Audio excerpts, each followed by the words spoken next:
Hey friends, welcome to friends and pharma. जैसा कि आप सबको पता है कि झारखंड पब्लिक सर्विस कमीशन के form for the drug inspector open हो चुके हैं। अभी से आज ही से 5 बजे से फॉर्म ओपन हो चुके हैं, लेकिन फॉर्म में एक एरर आ रहा है। अभी भी एक्सपीरियंस सर्टिफिकेट फॉर्म में कंपलसरी बताया जा रहा है, वो मैं अभी आपको एक्सप्लेन कर दूंगा। और भी बहुत सारे लोगों के सवाल थे कि हमने फॉर्म पहले से ही भर दिया, क्या हम दोबारा भरें, क्या हम दोबारा भर भी सकते हैं कि नहीं। तो कल मैंने वीडियो में कहा था कि अगर आप भर सकते होंगे तो आप भर सकते हैं। अगर आपको 0.1% भी शक है कि आपका फॉर्म रिजेक्ट हो सकता है, मैं श्योर हूं, लेकिन अगर आपको शक है तो आप भर सकते हैं, ठीक है। बाकी मैं डिटेल में बता देता हूं कि आप एक्चुअल में मैंने सब कुछ फिल करके देख लिया है, 3-4 लोगों से आईडीज लेकर के खुद सारे फॉर्म फिल करके देखा है, तो आपको बिल्कुल सारी चीजें बताने वाला हूं। सबसे पहले ना 3 तरह के लोग हैं। कौन कौन से लोग हैं?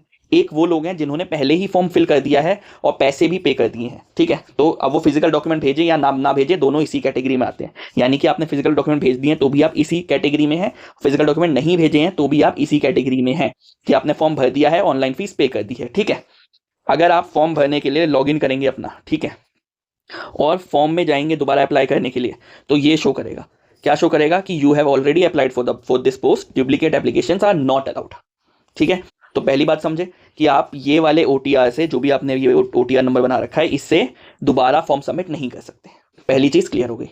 दूसरे वो लोग हैं जिन्होंने फॉर्म पूरा भरा नहीं था, थोड़ा सा भर दिया था और फीस पे भी नहीं करी थी, ठीक है। मतलब आधी डिटेल भर दी थी और आधी डिटेल नहीं भरी थी, या पूरी डिटेल भर दी थी और फीस पे नहीं करी थी, तो वो इस कैटेगरी में आते हैं।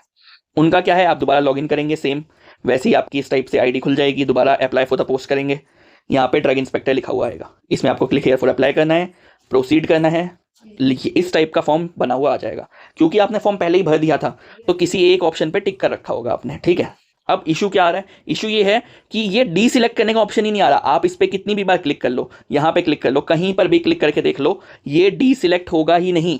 यानी कि you can not modify this, modify करने का ऑप्शन ही नहीं आ रहा, ठीक है। आप इस पे क्लिक कर सकते हो, इस पे कर सकते हो, लेकिन इन तीनों में किसी एक ना एक पे क्लिक होना ही पड़ेगा, कंपलसरी है भाई। क्योंकि आप दोबारा क्लिक करते जाओगे, मॉडिफाई ही नहीं होगा, डी सिलेक्ट ही नहीं होगा, ठीक है। तो ये सबसे बड़ा इशू आ गया भाई। अब मान लो डी सिलेक्ट ना भी करूं मैं, ठीक है, और आगे चल के प्रोसीड कर दूं। प्रोसीड करने के बाद क्या शो करेगा? Please check the experience criteria. यानी कि प्रोसीड करने के बाद भी, क्योंकि आपने इस पे क्लिक कर रखा है एक्सपीरियंस क्राइटेरिया पे, तो आपको प्रोसीड करने ही नहीं देगा विदाउट फिलिंग एक्सपीरियंस क्राइटेरिया। तो दूसरे तरह के लोग हो गए। तो क्या सर मुझे फॉर्म भरना ही नहीं चाहिए था, मेरे लिए अच्छा हो जाता अगर मैं फॉर्म नहीं भरता? तो भाई ऐसा भी कुछ नहीं है। अब ये तीसरी कैटेगरी के लोग हैं जिन्होंने फॉर्म छुआ भी नहीं था। मान लो आप उनमें से हो जिन्होंने बिल्कुल फ्रेश ओटीआर बनाया, बिल्कुल आज ही बनाया, क्योंकि मैंने आज नए नंबर से ओटीआर बना के भी देखा है और पूरा सारा प्रोसेस किया है शुरू से। तो अगर आप फ्रेश ओटीआर बनाओगे, दोबारा सेम काम करोगे, अप्लाई फॉर द फॉर्म पे जाओगे, अप्लाई करोगे, येस पे क्लिक करोगे, येस पे क्लिक करते ही इस टाइप का विंडो आ जाएगा। आपने डिग्री इन फार्मेसी पे क्लिक किया, इन तीनों में से किसी पर भी क्लिक नहीं किया आपने, ठीक है। बिल्कुल भी आप बिल्कुल सिंसियर हो, आपने क्लिक नहीं किया, आपने डायरेक्ट प्रोसीड कर दिया। प्रोसीड कर दिया, सारी डिटेल भरी, डिग्री भरी, जो भी आपके पास था, आपने सेव एंड नेक्स्ट किया। सेव एंड नेक्स्ट करते ही दोबारा सेम पॉपअप आ जाएगा। यानी कि दोबारा बोलेगा कि एक्सपीरियंस क्राइटेरिया फिल करो। यानी कि अगर आपने फ्रेश ओटीआर भी बनाया तब भी वो आपको अलाउ नहीं कर रहे to proceed without filling experience criteria. तो सर अब बताओ, अब मुझे क्या करना चाहिए?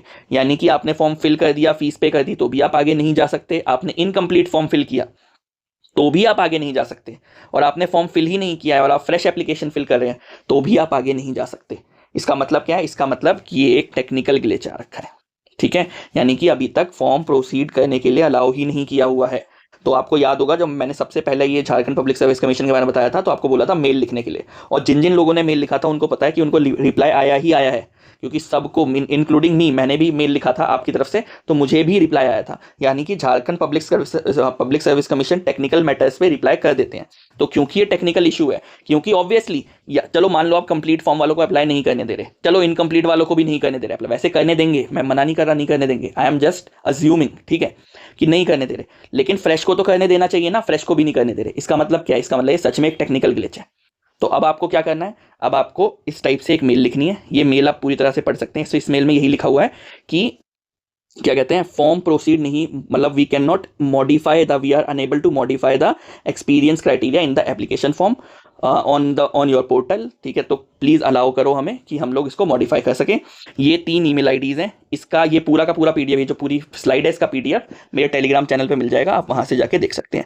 ये वाला ये पूरा का पूरा मेल आप इसको डायरेक्टली कॉपी कर सकते हैं, ठीक है। ये सिलेक्टेबल फॉर्मेट है, ये टेक्स्ट फॉर्मेट में लिखा हुआ है, ठीक है। तो आप इसको डायरेक्टली कॉपी कर सकते हैं, ठीक है। इसको कॉपी करना है और डायरेक्टली आपको इन ईमेल आईडीज पे 1 2 3 तीनों ईमेल आईडीज पे फॉरवर्ड कर देना, मतलब सेंड कर देना है। ओके, तो सर अब क्या करें, आप बताओ, मैंने फॉर्म कंप्लीट कर दिया, क्या मैं फ्रेश एप्लीकेशन भरूं? बिल्कुल कर सकते हैं, यस यू कैन अप्लाई। आप दोबारा OTR करके अप्लाई कर सकते हैं।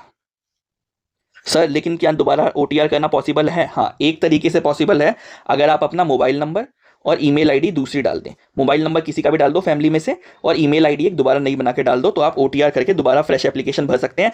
वो लोग जिनका मन है कि हाँ मैंने कंप्लीट एप्लीकेशन कर दिया लेकिन मैं फिर भी दोबारा भरूंगा, मैं नहीं मानूंगा, क्या पता रिजेक्ट कर दें, बिल्कुल सही है, मैं नहीं मानूंगा, ठीक है, तो भाई आप कर दो, कोई दिक्कत वाली बात नहीं है। इनकम्प्लीट वालों को तो अपने आप चेंज करने का ऑप्शन मिल जाएगा, क्योंकि ये सिर्फ टेक्निकल ग्लिच है, तो आप टेंशन मत लीजिए, आपको अपने आप फॉर्म में चेंजेस करने का मौका मिलेगा, आपको घबराने की जरूरत नहीं है। और फ्रेश एप्लीकेशन को तो ऑब्वियसली घबराने की जरूरत नहीं है, अपने आप चेंज करने का ऑप्शन मिल जाएगा। ठीक है, अब मैंने सभी के लिए बता दिया है। अगर आपको इसके अलावा कोई भी डाउट आता है then please do comment, I will try to reply as soon as possible. Please आप ये मेल जरूर करना, क्योंकि ये आप सबके लिए ही बेनिफिशियल रहने वाला है। Thank you so much for watching this video, have a nice day.